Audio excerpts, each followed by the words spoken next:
आपने अपने आसपास या ट्रैवल करते हुए ये ज़रूर देखा होगा कि कैसे पूरे भारत में नई नई चौड़ी-चौड़ी और चमचमाती सड़कें बन रही हैं। ये सब देश के इंफ्रास्ट्रक्चर को पूरी तरह से बदलने की एक बहुत बड़ी कहानी का हिस्सा है। लेकिन आज हम इस कहानी के दोनों पहलुओं को समझेंगे और ये सवाल पूछेंगे कि ये जो प्रगति हो रही है, इसकी असली कीमत क्या है? चलिए इस मामले की गहराई में उतरते हैं। ये तस्वीरें, ये एक महत्वाकांक्षी भारत की झलक हैं। इंजीनियरिंग के ये कमाल देखिए, जो देश के एक कोने को दूसरे से जोड़ रहे हैं। ये सिर्फ कंक्रीट के रास्ते नहीं, बल्कि ये राष्ट्रीय तरक्की का एक सिंबल बन गए हैं। तो सबसे पहले इस बड़ी सोच को समझते हैं। ये जो इतना बड़ा कंस्ट्रक्शन हो रहा है, वो सिर्फ हमारी आपकी यात्रा को आसान बनाने के लिए नहीं है, बल्कि ये देश के इकोनॉमिक स्ट्रैटेजी का एक बहुत ही जरूरी हिस्सा है। अच्छा, ये जो एक्सपेंशन हो रहा है, इसके स्केल को समझने के लिए ये जानना जरूरी है कि भारत के पास पहले से ही अमेरिका के ठीक बाद दुनिया का दूसरा सबसे बड़ा रोड नेटवर्क है। और अब लक्ष्य ये है कि इस नेटवर्क को और भी बड़ा और बेहतर बनाया जाए। और देखिए, national highway authority of India यानी NHAI का मोटो ही सब कुछ कह देता है। उनका आदर्श वाक्य है, सिर्फ सड़कें नहीं, राष्ट्र का निर्माण करना। ये एक लाइन ही इन सारे प्रोजेक्ट्स के पीछे की बड़ी सोच को दिखाती है। तो इस बड़े विजन को हकीकत में बदलने वाली जो स्कीम है, उसका नाम है भारतमाला परियोजना। ये एक ऐसा ब्लूप्रिंट है जो पूरे देश में कनेक्टिविटी का एक नया जाल बिछा रहा है।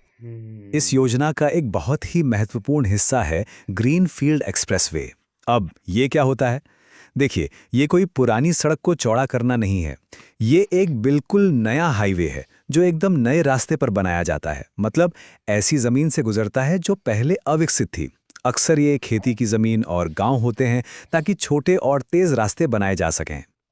और इस योजना का जो स्केल है, वो सच में चौंकाने वाला है।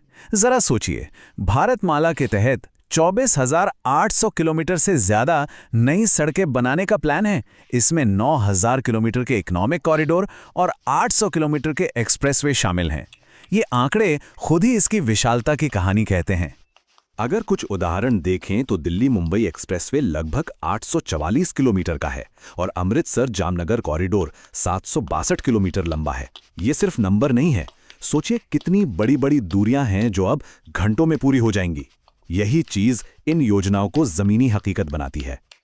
और ये देखिए, ये नक्शा, ये एक तस्वीर में पूरी कहानी बयां कर देता है। ये है भारतमाला का जाल, जिसे पूरे देश को एक दूसरे से जोड़ने के लिए डिजाइन किया गया है।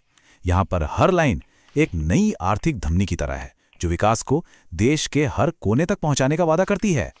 तो सवाल ये है कि ऑफिशियली सरकार ऐसा कर क्यों रही है?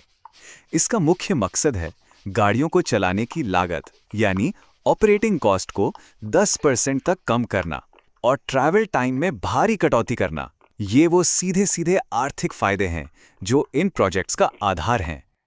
लेकिन जैसा कि हर कहानी में होता है, इसका एक दूसरा पहलू भी है।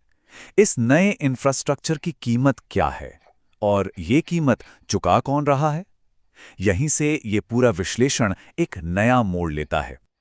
अब हम अपने अगले हिस्से पर आते हैं। जमीन, हाईवे नहीं, जमीनी आवाजें।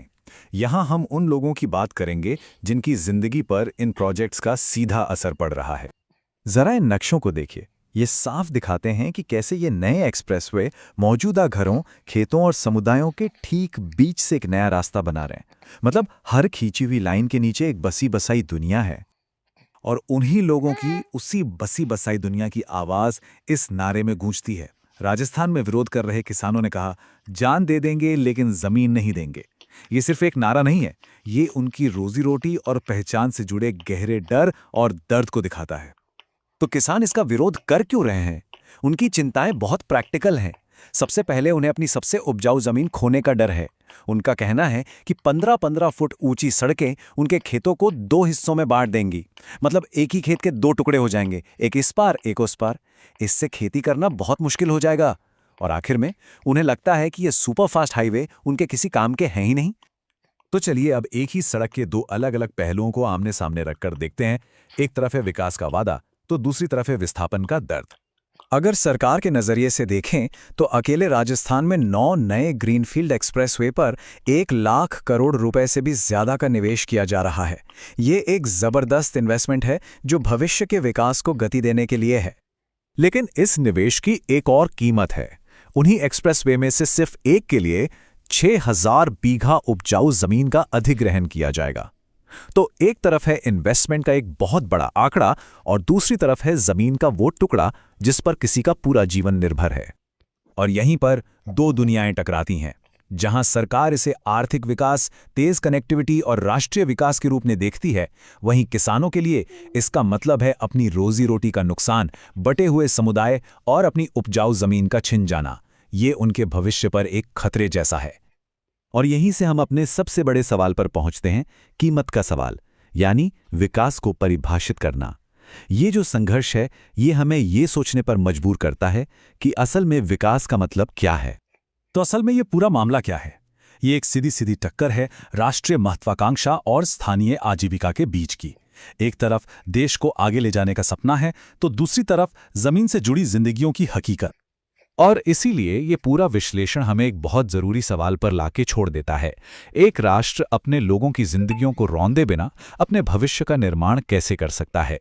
प्रगति और उसकी मानवीय कीमत के बीच संतुलन बनाना शायद आज की सबसे बड़ी चुनौती है।